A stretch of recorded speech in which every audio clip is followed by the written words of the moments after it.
গাছে ভবিষ্যৎবাণী কয়, আজব খবর গাছে ভবিষ্যৎবাণী কয়, আজব খবর গাছে ভবিষ্যৎবাণী কয়। কি কয় না ফা? হ্যাঁ, গাছে ভবিষ্যৎবাণী কয়। গাছে ভবিষ্যৎবাণী কয়।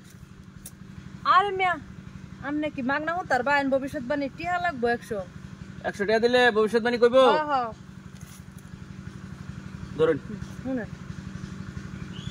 কই কিছু তো কই না। আপনি শুনেন না? না। আচ্ছা খারাপ, আমি যখন বড় হব।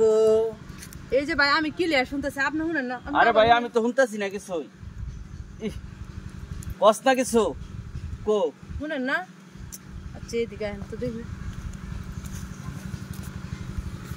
ইয়াল্লা ভাই সর্বনাশ, কানে এত ময়লা আপনার। ওই যে একটা দুহান আছে, আপনি এনে পরিষ্কার করে আসেন, আমি এনে আসি। দেন টিয়া দেন। আমি আসি তো, আপনি আবার ভবিষ্যৎবাণী শুনতেন না গাছ? কান পরিষ্কার হলে শুনুন যাবো। হ্যাঁ পরিষ্কার করে শোনা যাবে, আপনি পরিষ্কার করে আইন। ওই যে দুহান। আচ্ছা আচ্ছা থাকুন, যাই মহনে আচ্ছা আমি আসি, আপনি জানেন।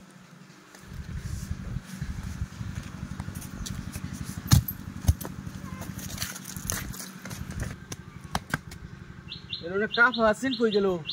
হ্যাঁ কই গাছে তো কিছুই কয় না। হ্যাঁ 100 টাকা লই গেল গাবাট করে রে। কই গেল এই বিটি গেল কই?